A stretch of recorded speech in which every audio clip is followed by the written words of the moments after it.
the heck? He was like, what the heck going on? Alright. Yes, I my dear. Oh, here, watch this. Dale hates when I do this. All right. All right, all right, all right. She hates it when I do that. You all know that's Matthew McConaughey's signature hello. All right, all right, all right. And you all know too that on one of the on one of that's right. Look, Red said, all right, all right, all right. Oh Lord. That's a new one. Oh God. So that's another new phrase. There you go. Say it. Go ahead. Say, all right, all right, all right. Will you stop leaving him alone? Ray loves to imitate things that I say. Some things that I say I should not say, that he has it down to a science. Mm. Yeah, now that came from me. But you know, babies are like sponges. It's like they just soak up everything, everything, everything. What'd you say? That may not be the phrase I think you're saying. What did you say? Yeah. Say yeah. Yeah, you saying yeah? Okay. Yeah. So he's sitting right here looking up in our face with his little cute self. So yeah, that's my city man. Yeah. And I know it too. He said, thank you. All right, you guys, welcome to Here's My Voice. You all know on Wednesdays, hey, all you listeners on AL Radio, all the other B-Wave Radio. Hey, you guys. So here's the thing. On Wednesdays, we have artists that comes on and talks about their latest projects, past, present, future. So today we have not one but two. We have two guests. We have Prana Songbird. She's coming on at 2:30, and Clayton.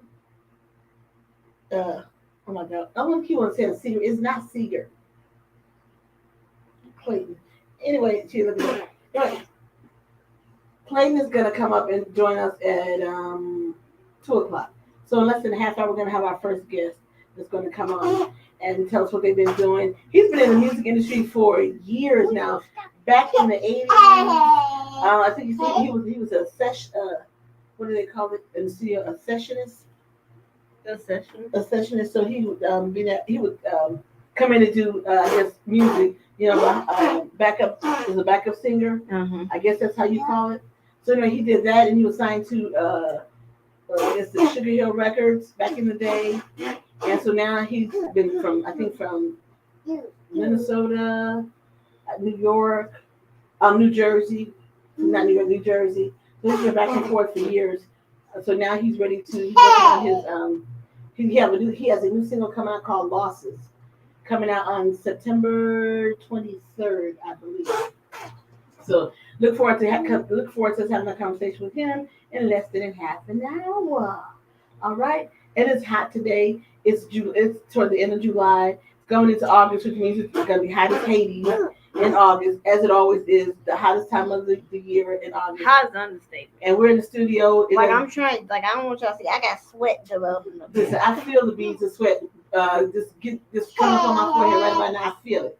So if Brianna can see it, I'm sure because I can feel them. Just the sweat beads just starting to form right there. Like right there and then right here. I feel it. She's shiny. I feel it. Look. She like shiny right here on the nose. I feel it. So if you all see me doing this and say, there's air circulating in here, but it's just that when you're around computers and all this other stuff, it's hot. It's hot. As Nelly said, it's hot in her. I need a church fan. You know how the older lady would go to church. No, not the actual paper fan. You know the older lady, they have a fan where they like the Asian fan. Yeah, the Asian fan. That's what I do. I get a visual ground say because I know we're in church and if the air is not working that day. Sometimes even in the areas working in the sanctuary, it still gets hot in there because there's people in there. And so I found out this is what I do while I'm just sitting there. So I just had a visual. She said that. I said, okay, I can see myself sitting there fanning because it gets hot. It gets hot. Look, you can tell it's hot. We got arms out around here. Yes, Lord. I can see all that out. I got all that out there. Look, here's Busy Butt. Busy Butt coming. He coming this way. He said, I got to come this way to get over there. This one here loves the camera. He loves the camera, loves the attention. But say he's been in here since he was in his mama's womb. So he said, I know this. Oh, Lord, leave that alone. Leave it alone. He He really has. Yeah, and so he said it's in the blood now. It's in his genes. It's in the DNA. Every time he hears music, he move. I was like, good Lord. You all have to catch out some of his dance moves. Brandon got a video of him and his dance moves. This is what he does. He got the shoulders. He can actually. I did that. And I said he inherited that, honestly, because when my mom danced, my mom works her shoulders. When I dance, I work my shoulders, and Brayden has it. But I don't think Brandon does works her shoulders too much. No, that's all. I think, but I know I got that from my mom. Good, this be great. Yeah, real. He said what? He said what? He said Brayden has one shoulder. He don't do both. He do one. That's the coolest. That's the cool in me. You know, I don't have to do two shows. I'm just gonna do one show. That's what he does. He got one show. There you go. All right. So here's the thing. Let's get into some of our trending topics. One of our topics that I just came across. How long has this been? What, 2 years? Kevin Spacey. Yeah. It's been 2 years or longer. Maybe longer. No, I think it's been 2 years. 2 years. Anyway, you can tell the man been stressed. I look at his face. He look old in the face. He has been stressed to the max. Look at his face. Let me show you on here. Look, there you go. You want to see that? Yeah. And you know what? The thing about I've always enjoyed Kevin Spacey as an actor. So I guess today he was acquitted of what, 9 charges? Mm-hmm. 9 charges of what? Misconduct, rape, and some other stuff. Yep. So yeah. So congratulations to Kevin Spacey. Does he live in England or does he live in the U.S.? That I don't know. Anyway, how? Because is he 60 yet? I don't know if he's 60. I think he's 60. He may be 60 now. Anyway, you can tell that man has been stressed out. So he says finally, I think he had been crying. So when the verdict probably came in and he was he probably shed some tears. I'm sure. Because if you know in your heart of hearts that you didn't do anything wrong and you have to deal with this, that's a hard pill to swallow. So I get it. So congratulations to Kevin Spacey on his acquittal in the UK. Mm-hmm. In the UK. So there you go. What I find amazing is that people can come back years later. Yeah. And I get if you did wrong, I get that. But I mean, you come back. But they weren't even minors, were they? No. I guess the male that he said that he had sexual relations with, yeah, he wasn't even a minor. So how do you even come and bring charges against the man when he wasn't even a minor? You know, and it happened so many years ago. I don't understand it either.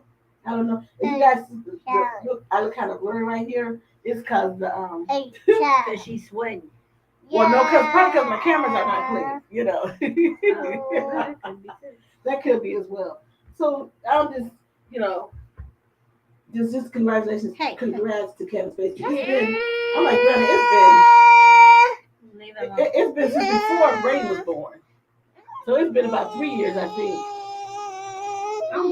Almost 3 years. You trying to age my baby extra year? No. I'm saying before. I said before. Yeah, boy, behave yourself a bit. For a drop kick. You want the people to see me drop kick you? Huh? You don't want that baby. They're gonna like, she drop kick the baby. It don't matter. It don't bother him. All he gonna do is laugh. Okay, now why would you want that on your head? You see what I'm saying? Woo, Lord. And you can tell it's so hot here because I am shiny bubbles. That you know why she's shiny? Because she ain't put no finishing spray on for her makeup to keep it to stay. Well, I'm shiny bubbles. Baby said in the water. Make me happy. I didn't really ask you to help me carry it too. I didn't help you, whatever. Okay, so who's our next story? Congrats to Kevin Spacey. Congrats. Hunter, bye. Okay, I was ready. So let's go to Hunter. So apparently, Hunter had last week this time, or he had a plea deal pretty much in place. Well, today that plea deal appears to be unraveling. Yeah, there you go. Boy, he looked like Joe. He really do. I didn't know he was, and he's the oldest. No, he ain't. I thought he was the oldest. He's a baby. I thought they said he was the oldest. Oh, so they said he was the oldest. No, Bo was the oldest. I thought Bo was the youngest. Girl, looking up, I think you might be wrong. No, it's been reported. Hey, Marlene. Because think about it. Hunter was not Hunter. I mean, Bo was what 40 something when he died. How old is Hunter? Hunter is just not 50, I think. he looks like his daddy. Good golly mojito. I saw a picture of them side by side. Woo, I was like, wow. Lord. That's why I think he's the oldest, because the oldest usually takes on the more identifying genes of the parent. I don't know. I think both his boys look like him. I know. Okay, we know Bo was going ball early, and Hunter is definitely going ball right about now. I can tell you this much: Bo probably be a president if he was still alive. You know what? You might be right. Bo Biden. Yeah, you might be right. Because he was like the attorney general in Delaware. Yep. And you know what? And Joe probably would. I'm sure his dad would have supported him in doing that. Yep. He probably would have been right after President Obama. I'm just saying. This is what I'm saying. The R party. This is what I'm calling the R party, because I just can't get on my nerves talking about them. The reduplicates. That's what you call them. Okay, so the R party. The reduplicates. Because they some the regurgitating party. Okay. Nah, I don't want to make me regurgitate. They some dumb A people. Oh my God. Oh man, let me look at something. Okay, so you knew they were going to do something to Hunter Biden just because Joe is his dad.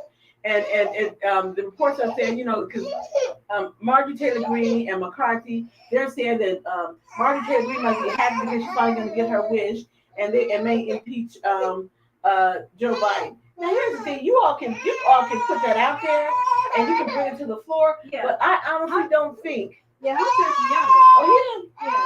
But there's some of them they're reporting because they're saying he's the oldest of Joe's children. No, I always thought he was the youngest, but I mean he's the oldest boy now because Bo is gone.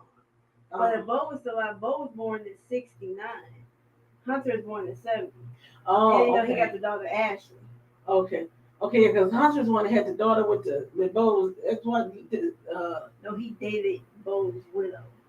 Yeah. They didn't have no, but then they broke up because he had a baby with somebody else. Hunter's a hoe.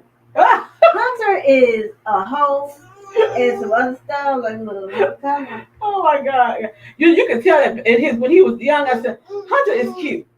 You can tell that he has a look. Hunter still think he fine. Yeah, well, you know what? If you don't think you're good looking, who else is going to think you find you attractive? If you don't think you're all that and a bag of chips and M&Ms, then who else will? So Hunter think he's all of that. He think he's all that. I'm not angry with him, but I don't like what the regurgitation party is doing. I don't like the fact that they're taking their positions and for personal gain. I don't like what they're doing, and it is all in efforts for Trump. A man who basically spits on the Constitution, tried to overthrow the government, and you all still following him and still trying, to protect this man and clear his name and clear his record. For what? The man has done everything they said he has done and more of what we don't know. And furthermore, he ain't clean nowhere. He ain't never been clean. He ain't been clean since he took his first breath out of his mama's for JJ. Hey. I'm just gonna be honest and tell you the truth. That's just what it is. Yeah. So Hunter, we hope Joe said. Here was Joe said. I don't care about. I'm not even thinking about no impeachment. I don't want to hear about that. Because he's got more important things to focus on. Because that is ridiculous. And then McCarthy. I'm threatening to impeach Biden. Dude, everybody know you're punk because the ones in your own party didn't want you for speaker. Yeah, and you know what? And even if they go down in history for having the most speaker votes at 15. Was it 15 or 18? I thought it was 18. No, it was 15. Either way, everybody has to get on the first track, first ballot. Done deal. Not you. And then you didn't have enough decency to say, you know what, I just withdraw my name. At some point, weren't you embarrassed? If you weren't embarrassed, I was embarrassed for you. You should have been. That let you know that you have no conscience. Because you weren't even embarrassed of the fact that your own party did not want you. Nothing that party does embarrasses them because when Matt Gaetz then vote and McCarthy go back there like he the mob boss and the other fat one with his hair was up there cursing out. You like, ooh. Remember that part? Yep. Okay, yeah, McCarthy said, because not McCarthy, Gates said president and didn't vote. They about to throw down on national TV, and you watching this on national TV. It was the most. It was embarrassing, but it was funny as all get out. And It was embarrassing, but it was funny as all get out. Ghetto. Yeah. They ghetto in DC. Yeah. They got the ghetto in DC. They still more ghetto than the ghetto. They are the ghetto Republican Party. They are. They on top of everybody else. They are ghetto through and through. You want to talk about hood? Woo! Yeah, but. And I said, you know what? I said, and all this is to get even to get Joe Biden. This is not about you want to show the American people what they've done. They done that. The fact that the matter is, Trump did so many things wrong, and you all do not want to acknowledge it. You all choose to ignore all of the dirty stuff that Trump has done.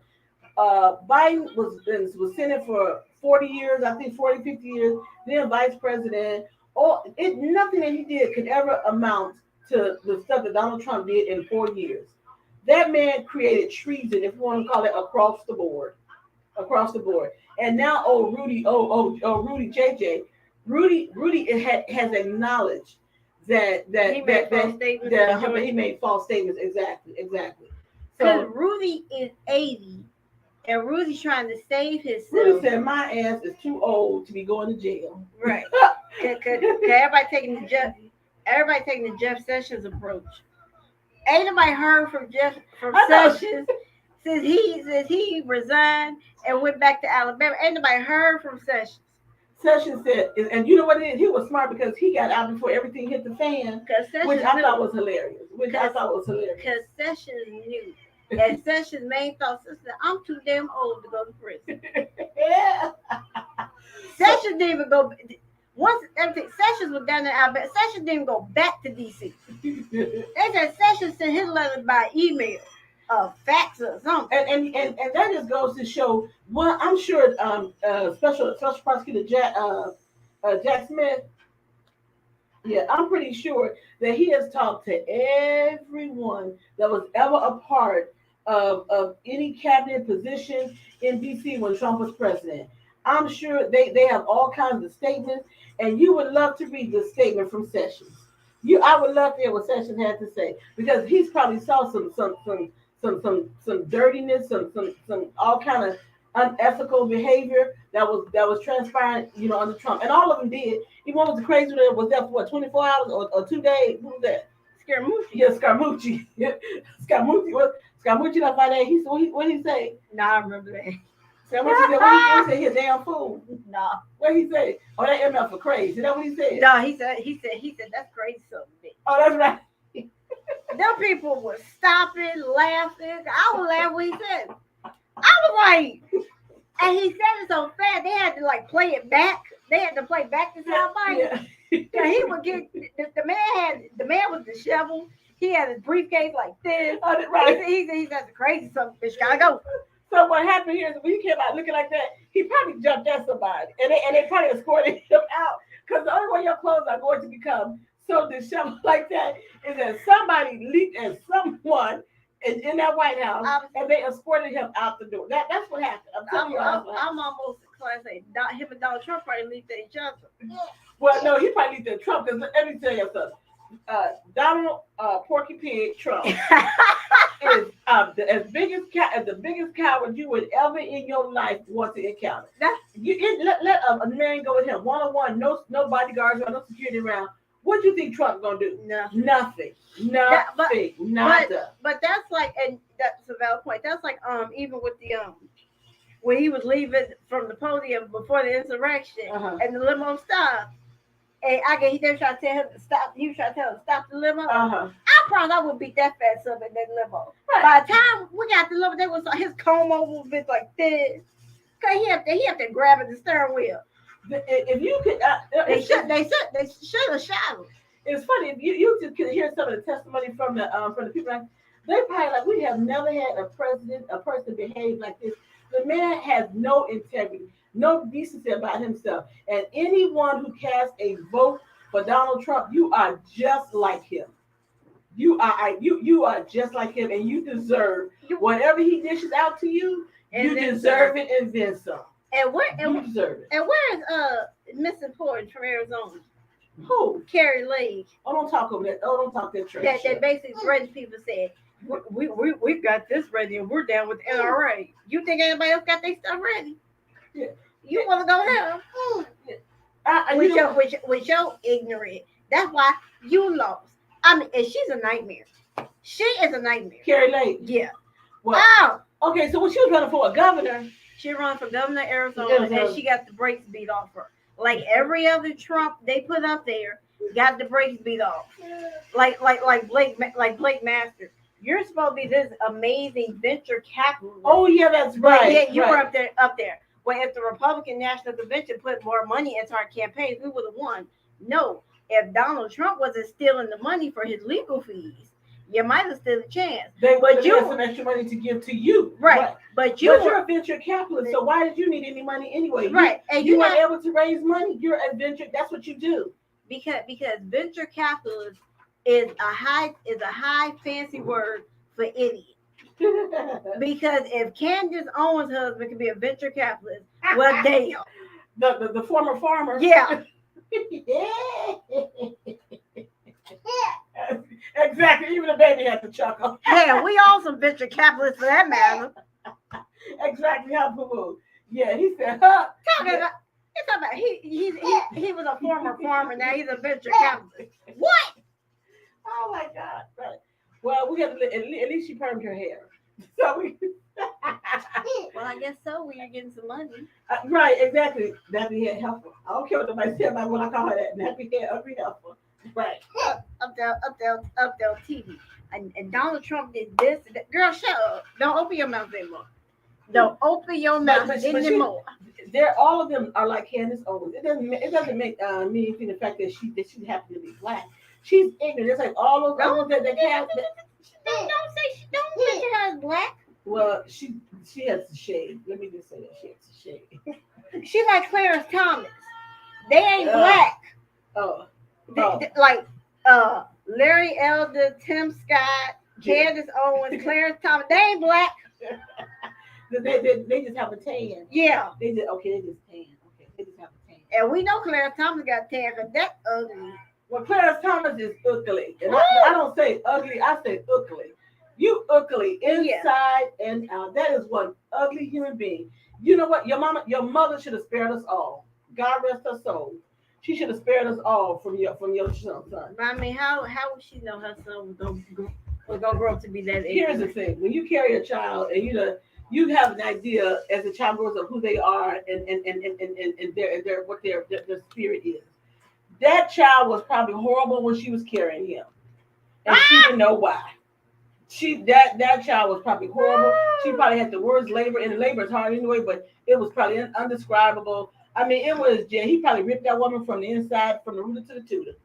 I mean, he is a horrible, horrible human being. And when Dr. Fight was here yesterday, on Tuesday, he made a valid point. When Clarence Thomas tried to say that the Constitution was colorless, he made a valid point. He said the Constitution is not colorless because you have so many different amendments in there that addresses people of color. So therefore, it cannot be colorless. Booyah! You're on the U.S. Supreme Court and you don't know any better than that? No, because when you were supposed to be practicing law, you were too busy trying to attack Anita Hill and harass her. That's what you did. You horrible person. But more importantly, if affirmative action didn't help nobody, it helped him. Yeah, buddy. He don't understand laws. He don't understand why he has to report certain gifts he was given. How you consider yourself a an attorney and then on the U.S. Supreme Court and you don't understand basic laws? Oh no, Brandon, don't get it wrong. Oh, he understands. He just feels like he's above. He's because he owes a U.S. Supreme Court seat that he does not have to. No, he don't. Maybe a little bit, but that's also stupidity. That is stupid.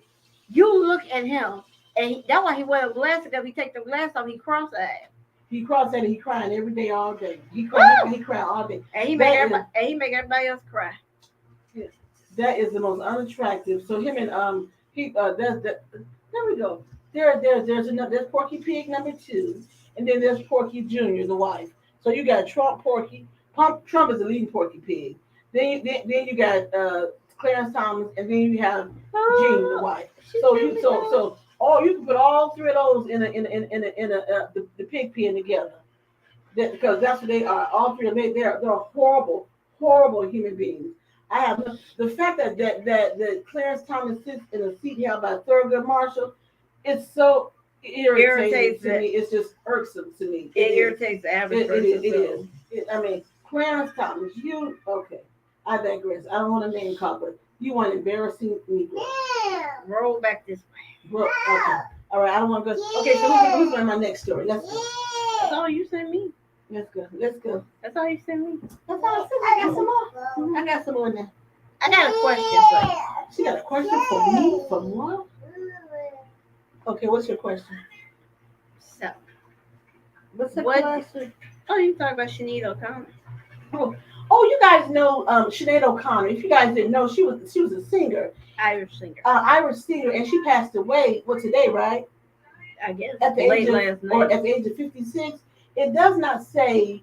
It does not say whether she committed suicide, but it's granted informed me that her son committed suicide. What, about a year ago? Year and a half. About a year and a half ago. But back in the 90s, Sinead O'Connor was like in hiding for like years because political statements and things she was making. She would say she was hiding for years, but she was I guess that restless, maybe a restless spirit. Or I don't know. Yeah. I don't know, but her music was very touching because she always had something to say.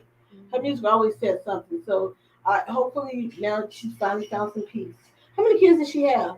4, 4. Wow. including the son. And so the youngest now she has 3. So wow. So our condolences goes out to to her children.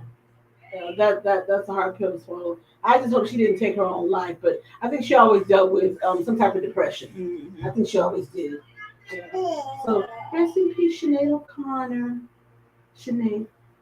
Yeah, Irish singer. You all know how I love my Irish singers. We always have different artists on here that's from Ireland, the UK. I have them from all over. We know. I love it. Which is strange enough today. Both of mine are from the US today. Strange enough that they're all from the US today. No wonder it's raining now. Yeah. What was that supposed to be? What? Shut up. Just shut it up. Because all your guests don't be from. I know, but that's what makes us global is that we have that global appeal. And look, and 2 weeks in a row, because you had Tim last week. Oh yeah, Tim is like my dude. Tim McGeary. Yeah. Tim and I could talk we talked for what, about an hour? They talk for about an hour and a half. When she tells me Tim is coming back on the show, I don't even have to be here. Because that's going to be an all-day conversation between her and Tim. Tim always manages to. That is the one day I get off from the show. Tim always manages to drop a couple of strands of wisdom when he comes on, and I love it. I always get something from him. So I love talking to him. And I think Tim's got a birthday. What did he say his birthday is this week or in August? Tim's gonna be 69. No? Yeah, exactly, right? He looks amazing. Yep, he looks amazing. Yeah, he's gonna be 69. I said that now just there goes. We're gonna rebuff some of what they say. They say black don't crack. Now we ought to say we have to say some white don't crack either. I ain't say all white crack. We didn't say all white, but some a good portion. By the time y'all hit 25, it'll be over. Oh my God! Shut up, stupid. What? All right. You had a question for me. I don't know why this thing is reconnected all day today. It's just tripping. Are you on the hotspot? No. That's why. I'm supposed to be on there. Yeah, the Wi-Fi is a steady hotspot, so it keeps you on. I think they'll fix it. Then I don't know. Y'all see what I deal with? I don't know. I don't know why. You think what I gotta do? Go down, put down here. Yeah. Move it. Just let me. Let's see. Okay, so you have to ask me a question. Oh, she might. No, she ain't. Oh.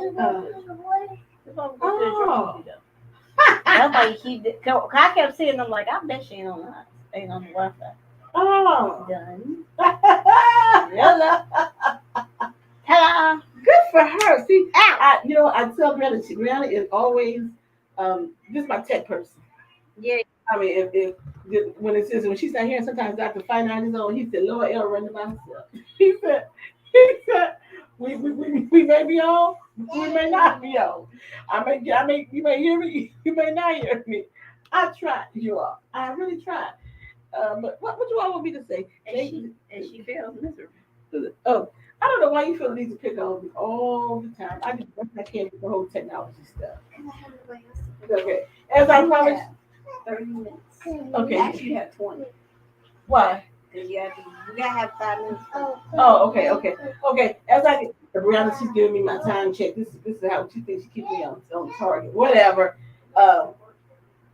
Hey, do me a favor. I got my notes. I got my notes on the other number. As I promised you guys, Clayton Savage. I don't know why I didn't want to call him Cedar for all day yesterday. I don't know. It's like Savage is just not sticking in my brain. I apologize. Is it saying go charge it to the head, not the heart? Because I do not mean to do that. But anyway, without any further ado, you guys, this talented artist comes from New Jersey, I think Minnesota. Worked for Sugar Hill Records. Did some studio work. Now he's working on his own single. New single is set to be released in September. I think the 23rd. He will correct me if I'm wrong. I think the 23rd, called Losses. Without any further ado, Mr. Clayton Savage. Yeah. Okay, I'm being so silly today. Hi, Clayton. Going on. Let me know if you can hear me. I'm in a new setup. So, I hear you perfectly. Perfectly. Awesome. I worked it out just for you, and I did it like in the last 20 minutes. You're okay. You're the bomb, man. You're the man. Because I could have never done that. Never figured it out. Somebody would have figured it out. I was just saying. I said if Brianna was never here or she was here, I would be a complete mess because my technical skills are not up to par. They're just not at all. Okay. It's nice to meet you. It's nice to see your face because I got the photo he sent me with with the head down, and I'm like, I need to see the face. Who am I talking to? Listen, I got the back in the day picture. When everybody was sporting the Jerry curls. I was like, I am not gonna do that to him. I will not do that to him. Oh yeah, you can do it to me. Oh really? Yeah, I was real with mine. I really don't know what everybody else was doing, but Clay was real with his. Hold on, let me grab a photo so I can illustrate what I'm saying. Okay, you guys. So he's gonna grab the picture. I was like, wow. That picture reminds me of the musical artist with the Deal. Everybody back in the day was sporting this particular look. I mean, at one point, I even had a little curly curl going on. Back in the day, yeah. I mean, we all had them. I think. I had one. Hers was uber short. Hers was uber short. You saw that one? Yeah. Here he comes. He's gonna show you all this picture. This is hilarious. Yeah, I have no problem getting down and dirty about it. Check it out. Okay, so you see, I had two braids. See the two braids? That one and that, and this is the reverse, and that one. So, and my hair was like halfway down my back. So, I was real with it. Oh, look at him! Look at him. Stoney Jackson. That's what that reminds me of. Stoney Jackson back in the day. Yes. Well, I tell you what, Cynthia Horner did great work promoting both of us. She was the editor and publisher of Right On Magazine and Word Up Magazine. Who was it? Cynthia Horner. Oh, Cynthia Horner. Oh, okay. The great Cynthia Horner. Actually, she's responsible. When Biggie's talking about it was all a dream. I was on Word Up Magazine. That's Cynthia Horner. When you saw Prince and all that Stoney Jackson exposure, that's Cynthia Horner. Wow. So that's Word Up Magazine, Right On Magazine. I believe Black Hair Magazine. Long before anyone even knew, what the publicists or publishers did, she was at the helm of those magazines. And we all remember Right On Magazine. We all had, put out, those center pages and stuck them up on your bedroom walls. Oh yes. She's responsible for Michael too. Wow. Those were our conduits. Jet was following those. Jet was following Billboard a little bit, and like Sports Illustrated with the models. They were ahead of the game with the models. Okay. But Jet was a part of the Ebony magazine. Yeah. Okay, so Ebony being the cosmopolitan for Black folks and family friendly, and then Jet being for Black folk. What I'm saying, street niggas. You know what I'm saying, like when you read that side of us. You know what I'm saying, because they had the Jet Beauty for no reason, no explanation why there was a Jet Beauty. She was always going to college. Yeah, absolutely. Yep. And the photographer, I'm sorry, I can't recall his name, but he's also from Virginia. Okay. So there's so many people from Virginia, and just to touch on something, that's my mission here. When Pharrell is talking about the something in the water, and I say with all due respect and quite humbly, I'm the something that was in the water. All of those came after me. Oh, wow. Well, kudos to you. Well, I know you worked in the studio and you were around so many upcoming artists. What was that like? And who was your favorite? My favorite? Yep. See, here's the thing about artists. Uh-oh. The good ones are 99 flavors. Okay? You might like all 99. There's a reason why there's 99 flavors of ice cream. You might, some might not like pistachio, but I found out late in life I did like pistachio. So, I'm sorry, my producer is telling me something happened to my beard. I think that's a gray hair trying to come out. And the lighting, and I had to pull up the lighting so it's not balanced. I'm not balanced. I'm so sorry, D. That's my executive everything. And she's like, you don't look. It's okay because you look good to me. You look nice and bright. It looks good to me. But I did have to. Oh, I actually broke the main bulb. I turned around and it was broken, literally broken. And you can't just grab it. So, I'm going to angle this camera just a little differently. But when somebody is good at something, that's what turns me on. I like what I like that's good and produces excellence at what it does. So my favorite artists go across the board, starting from Dionne Warwick, Don't Make Me Over, delves into Barbra Streisand, Donna Summer, all the things that came before, all of it, because all of this is what created all the hip hop, because hip hop is just rapping over top of R&B. Yeah, absolutely. And when you do it correctly, it has soul. Listen, I didn't even know how I was gonna feel about you, but I like you already in like 5 minutes. You are speaking musical legacy, musical truth. I love all of it. So, how have you said in your bio? It said that you started singing music before the age of 3. How is that possible? That's what I read. Okay, there's a thing that sent me like how a bird flies. Like 1 minute it looks like it's got to stay in that nest, and the next thing you know, it's flying, and you don't see the transition from when it was being fed by its mother and incapable of walking to when you never see it once it starts flying, but it knows what to do because that's the nature of it. And that's how music was for me. I understand music. I understand instruments. I understand their purpose, and I understand how to perform the instrument. I've never been taught or trained, but I have a comprehensive understanding, and I have done my own studies so that I can speak with other trained musicians, and be able to instruct them how to get away from the jazz swing into the Teddy swing. And when I'm speaking of that, I'm talking about the horn section for Prince.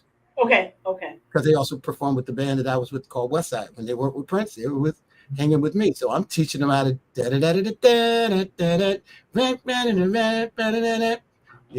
and get into the New Jack swing. Because they're, the more talented the musician, the more you can do. Wow. So I was going to ask you, so your staying power in the music industry, is it because you can do all of those different things, because you can play so many instruments? You're not just a performer, you're a teacher as well. And I'm a good student. Okay. When you ask me who do I like, all of the excellence are mentors. But my primary mentors are Quincy Jones. Okay. Okay, so he was Frank Sinatra. Okay, But, who doesn't know Quincy Jones? I mean, be it black, white, brown, whatever. Who doesn't know Quincy? they don't know how to go all the way back to when he was the band leader. When Cab Calloway left Frank Sinatra, Quincy came in. And Frank Sinatra saw no color. Musicians don't see color, they see talent. So that's why Frank Sinatra, along with Sammy Davis Jr., Dean Martin, Tony Bennett, and those Joey Bishop, that's how they were breaking the barriers. And Frank, using all of his connections and his mic, no, you treat this man like you treat us. So musicians first, the soul, that's us, okay, is the most revered. That's the most revered aspect of all music, universally. Okay, so that's why you see foreign speaking natives able to mimic us so well. You don't know Ella Alame is from London until she starts talking and she turns into Wolverine on you. Right, you know? right. Because we don't realize we have an American accent, especially when we sing, and it's delicious. Black people have soul, but guess what? White people have soul too. Oh, absolutely. And it's unfair to call it blue-eyed soul. Soul is soul because all musicians made all the music. That's the thing that people don't realize. All the musicians made all the music. So you find that offensive when people say blue-eyed soul, brother or sister? Because I mean, honestly, I find it complimentary. I would think that's just my opinion. I mean, because I guess we're raised to think that white people only sing a certain way and black people only sing a certain way. Maybe that's where that reference comes from. Well, that's the problem with we don't push our greats the way rock and roll does. Rock and roll always has a hall of fame that we aspire to become a part of. When rock and roll began with us. Right. So the misnomer is each time they give you a title, you don't understand the definition of it, and so therefore you tend to, especially in this country and the world, because whites have the forefront of everything in terms of credit and who's the leader. So that's what comes to your mind first. You don't realize when you're saying rock and roll, despite how many times Little Richard screamed, "I'm rock and roll." Oh, right. Know? And in today's age, whatever his sexual preference was, he would have been a giant. And you don't realize how many of the white musicians went to study the black musicians wholeheartedly. Mick Jagger sitting there in the audience watching James Brown dance. He can't dance like James Brown, but he's trying. That's when you see him doing that thing. And A&R says, "Yeah, Mick, just do that. That's your thing." What I found is that I have lately I was interviewing so many different artists, but they were country artists, but they were black country artists, and they were teaching me. They said, "Well, you know what? Because country started with black people. It was really the blues, but they took it and they just called it country. So that's why it's always interesting for me to see black artists now that are singing country. Because now Nelly is going into doing country. So I've been given lessons about black people were not allowed to sing country. So that's when it broke off into the blues. That's also misrepresented. Let me tell you something. You're a woman, right? Yes, You're a woman first in life. Yeah, always. and when it comes to what you are capable of, and yes, Dee, I was planning to do that. What you're capable of has nothing to do with that. You just happen to be a woman. Excellent in all manners. Right. But you're a woman, which is why I say it doesn't matter that you're black. It doesn't matter that your hair is blonde. It doesn't matter that your eyes are brown. What you represent, the paradigm of what you represent is excellence and quality. And that's what's lasting.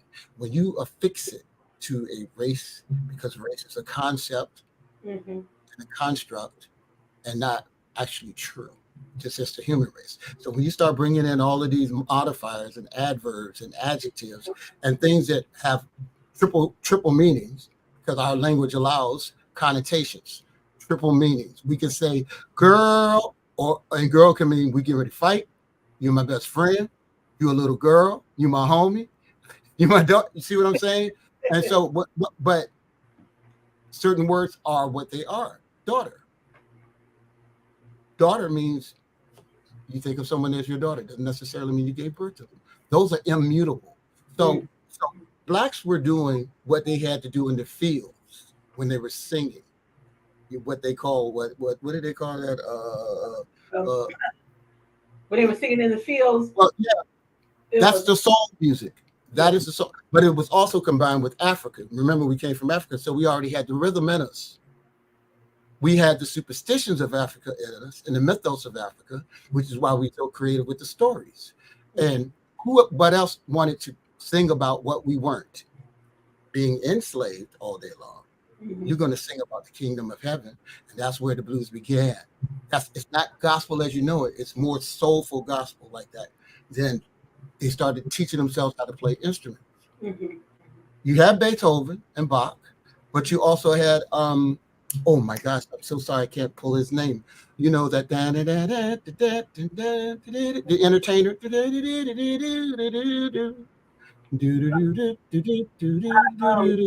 You're right. I took my tongue. I can see him, and I can't recall his name. Well, he's black. That composer is black. That creator. I'm going to look that up real quick because I like to fill in the gap. These are conversations that I love having and bringing to you guys because I get informed. I'm being taught, and I love that. I love that. You come on. Of course, you want to come on and talk about your music, but I want to know the person behind the music. And Scott Joplin. There you go. There you go. There you go. Yep. That's it, Joplin. So now I'm going to show you where the bullshit in the music business began. He gets straight to it. Let's show me. Tell me. Right at that point. Okay. Scott Joplin is about to perform his hit song, "The Entertainer," live. Okay. They don't mic his piano. So no one can. So he opens up with the number one song, but no one can hear it. Wow. Remember, we didn't have big PA systems like we have now, and they're like, so there's Scott Joplin, this little black guy that walks out there. He's playing the song everybody wants to hear, but nobody can hear. Then everything that came after them was properly mic'd. This is a trick that's been used in the music industry. It was used on Melly Mel and Furious 5 when New Edition came out because they weren't our sound men, they weren't our crew. And when we came out, and when the opening act comes out, they give them half the sound. The closer to being the first act, a quarter of the sound. Have you ever gone to a concert and noticed how loud the headliner was as opposed to what you had been listening to at first, the opening acts? Yeah, I've been to concerts where the sound was like horrible, was horrible. Well, that's the power of the sound man. But when it's loud, when Beyonce hits that stage, it fills the whole room. They turn all the speakers on. So anytime they wanted to minimize an act, that's how easy it is to do live because the live performance is everything. Remember, every recorded record is just a demo. It's just a demonstration of what you're supposed to be able to do live. So if you have witnessed so much of this BS, as you refer to it, how do you keep and maintain your place in the industry? How have you maintained your place? I had made sure that I was well-rounded all the way around. Like back to country. When you mentioned the country song, I have a song called "Lady." I learned how to dance from a daddy. On the Saturday, I can hear him saying time and time again, I'm going to treat your mama like precious gold. If you get in trouble, you can call on the Lord. Now, that came out on Universal. I love that. But it doesn't sound country to me. It didn't sound country to me. Because you're not hearing the music. Because remember, country music, all music is only in a genre when you need to put it in a genre. Music is just music. So every song that has ever came out and been successful has probably 27 to 160 different genres that it's in, because 161 countries participate in the music. So you walk into Muzak and you hear Beyonce with the piano, and you hear Super Freak. You don't even know that it's Super Freak because you're in the elevator and it's Muzak. You walk into Target, the same song is playing another way. Mm-hmm. You go into the club. Oh, there it is. Now you go into the jazz club, and there's a jazz band playing it. They're Jill Scott in it. Wow. Because Jill Scott put out that "Are You Ready for Your Machine?" That's got go-go. And that other one, let's take a long walk around the park. But when she sings it live, she goes into the operetta, the jazz operetta. Same with my man from Mint Condition, Stokely. Okay. Yeah. Obviously, Mint Condition live. Yep. Look where their musicality can take it. You know, if so, the reverse happens on a record. Quincy Jones with the big bands and all that, Ella Fitzgerald, you know, and the Frank Sinatras. When they asked him could he do a pop song, they gave him a label. He was in debt. He said, "Sure, I think I can." I don't remember the female's name. She was white, but he said, "Yeah, I could do it." What it is he's an arranger, so it puts it in a box. You bring that to what you call it, easily understood by anyone who can hear it. Okay. Because you know, jazz has a smaller audience. Absolutely. So they think. So people think but those are the best musicians. The jazz musicians are the best musicians. Jazz musicians are also classical. Yes, they are. Yes, they are trained. Absolutely, absolutely. So here's our next question for you. So your latest single is coming out on the 23rd, right, of September. Am I right? It's called Losses. Okay. Well, actually, Losses came out earlier this year. Okay. But what I'm doing is I'm releasing a lot of my music that I have not released over the years so that my fans can really see. And you could go, hey, Siri, play Clayton Savage Radio. Okay. And unlike Pandora, you're going to get so many albums. And so you could do that right now and get so much music from me that I have released, but I have so much more so that they see the whole experience, you know, because it is an experience. I dash and dance. You know, let me spell it out. Tell her to go. Oh, 1 second. Are you talking about Lady? Oh, Laday. Lady. Lady. Okay, I read that one in the bio as well. Yep. That's the song that I was singing. You should have seen. I got the same response that Taylor Swift did from the general public. Oh, is this supposed to be the new country? Now I could have taken it as if it was a racial thing. Okay. Because it has a groove to it. But if you listen to New Country, they all have a groove to it. Because they listen to our hip hop. Hip hop is in everything, just like all black people. But hip hop's in the dirt we walk in around the world. That's so amazing. That's so amazing. If you listen to New Country, I like Breland. He's a young black man who's got Breland, Breland. Awesome. He can sing, he can rap, and he's straight country, but it's just like getting down. He gets down with it. I've been doing it my whole life because I've had to entertain every audience. And I'm a farm boy. But I also studied my art, my craft, the Beethovens, the Mozarts. So I understood what was happening with that music because that's what constructs it all. It's all the 12 or 11 notes on the piano. That's the whole music business, the whole music creation. Just those 11 notes on the piano. That's it. And everything that falls in between being perfectly in tune to being extremely out of tune. Man, you have given me so much. My mind is like really full. I'm gonna process all of this information. Let me blow your mind one more time. Quincy Jones had an engineer named Steve Jerome. Steve Jerome, the king of the throne. He was at Sugar Hill. That's the man that was mixing Rapper's Delight, Furious 5, Kool Moe Dee. That's the same guy. He's also mixing Cameo and Earth, Wind and Fire and training this new breed of audio greats like Chris Lord-Alge, Tom Lord-Alge. And Chris Lord-Alge is a leader, but I was blessed enough. He also came through Sugar Hill. Okay. And I had both, unlike a lot of people, I've had both he and his brother on that album I showed you. They did different mixes on the thing. But I'm a student first. So I walk in the studio and I let somebody do their thing. If you've ever heard the actress Viola Davis, you let the actress or actor do their thing. And then if you need to add notes, add it later. So I would sit back. And he said, I like working with you, Clayton, because you don't bother me. And he taught me, and that's how I learned at an accelerated rate. Steve Jerome was first. He heard my song. Tracy, the female's assistant in the studio, young white woman, she said, when Steve went to the bathroom, she said, Clayton, he likes your music. And if you're quiet, just pay You're going to learn so much from him. I know you don't know who he is, but he's had many hits, many hits. I said, okay.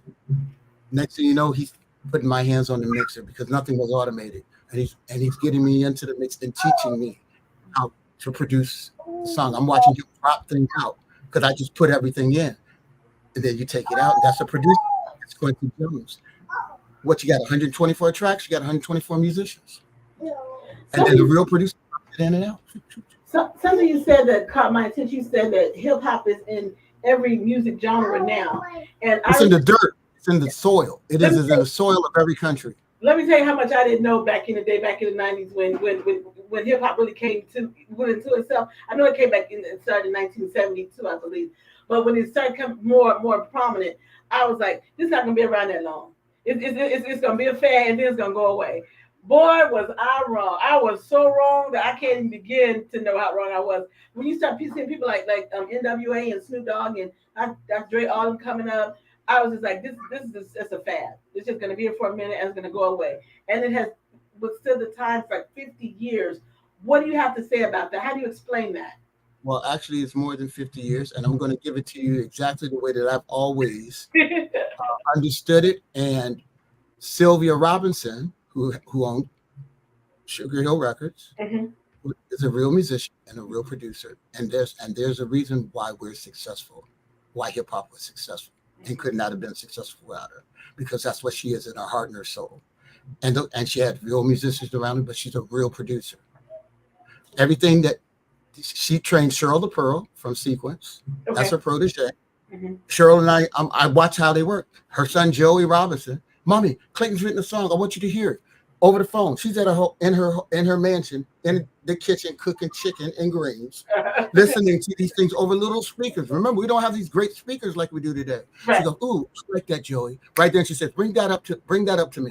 That means pack everything, take that tape, put it on a tape some kind of way, and get it up to Mama's house so she can play it on her little boom radio, the radio she listens to things in the kitchen while she's cooking. She ain't saying nothing. She goes, Then she looks at me and goes, "Great job, Clayton." Then she turns to Cheryl and said, "You know what to do with it." And I'm like, What, wait, what just happened? I thought you said I did a great job. Sylvia's a real producer. Real people in the music, real music people can hear it instantaneously. They got the A&R ear. They hear it instantly. And that song has a life beyond the person who created it. If it's a good song. Good, right, yeah. Which is why every song is in every category.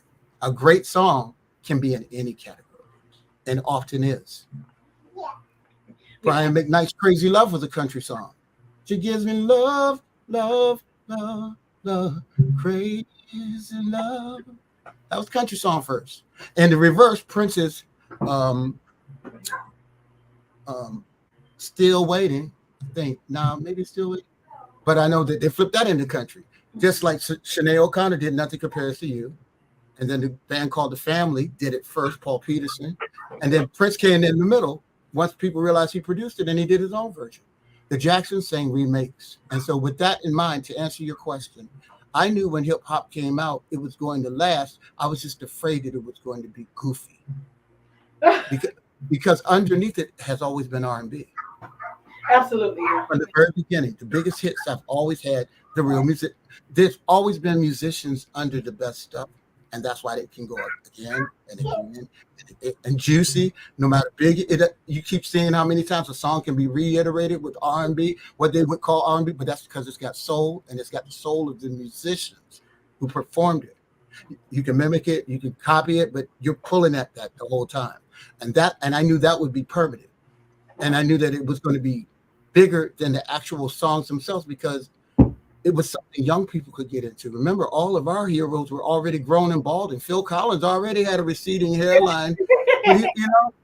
But what is he singing? You can't hurry love, no, you can't. And that's Diana Ross. So in England, right, yep. And it might not be Diana Ross. Remember, everything's a remake. Civils Don't Make Me Over. That's Dionne Warwick. Yeah. Right now, you say Dionne Warwick, people don't understand. They're like, "Is that Miss Cleo? What's so great about her?" Well, go back and discover it, and that's why I'm releasing so much of my catalog. Go back and figure it out. You're gonna find so many songs I've done with people. Nia, ooh man, she was on Fame.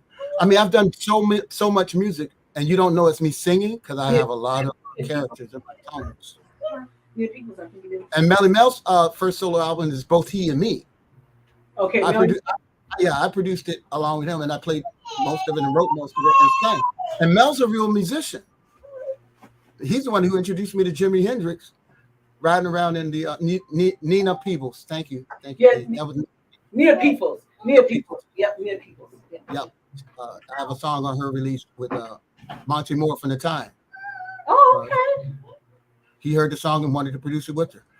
Monty Moore, another part of the soul of Flight Time. All that great Alexander O'Neal music. Mhm. You know, if you were with here tonight, all that good stuff. As the night goes in, sunlight has new meaning. Janet Jackson's Pleasure Principle. That's Monty Moore. Oh, is it really? Yes, that's the white keyboardist that was in the Time. Oh. Writing that. See, soul is either in a person or it's not. That's why Bobby Caldwell always shocks people when they find out he was white. Okay, Clayton, listen. You got to come back because you got so much information, and I got another. Oh, already, girl. You know what? You are so great. I'm like, I can listen to you all day, but I got another interview right now, and so you got to come back. You got to come back to talk to us. Let's plan some sessions. Let's plan some sessions with Ellie and Clayton, and we'll talk about the music business. Okay. Okay. I would love that. I love that. Because you are so full of information, I just can't get enough. I'm like, this is what I'm getting in front of me. Like, 3 minutes, 2 minutes, you there. Yeah, and you're supposed to go find the Aretha Franklin album with me on the cover. Really? I'll let that in. Popeye and me doing what we do. That's my man. Popeye, he's on the turntables. Oh man. Thank you, Clayton Senior. Thank you to your producer. You got to come back real quick. Tell everybody where they can find your music at, and then you got to come back and we're gonna talk. Everyone has my music is everywhere, but everyone has a friend if they themselves do not have an iPhone. Just get an iPhone or have your friend say, play Clayton Savage Radio. That's enough. Okay. Whatever your device you're on, Spotify or whatever, just tell it play Clayton Savage Radio. All right. By the end of the year, there'll be so much more. It's multi-generational and people will dig it. I thank you for having me, Ellie. I'm telling you, we're going on break in August. Hey, baby. Yes, I know it's time, dear. Yeah, I get it. Yeah. We're going to break in August, but come back September. I'm going to get to you and book you so we can have some more time with you because I had loved this conversation. I'll create the script in August while you're on break. Okay. So we can hit it running. Okay. How about that? You are such a professional. You just exceeded my expectations this afternoon. Just exceeded my. And I know I'm gonna get emails and say like, who was that? He was great. Can I have it? I already know that's gonna happen. I already know it. Good. We're gonna blow their minds, El. Absolutely. You've already blown mine, so I don't even know where else to go. But now I got to get my mind right for this next interview. Okay. Thank you so much. Thank you, Clayton Savage. Appreciate it. You guys been listening to Clayton Savage. I like you guys all of it. It was fantastic. Clayton Savage, you guys. Everybody's waiting. Thank you so much. Appreciate it. Now coming up. No, I gotta start the thing. Okay. Oh.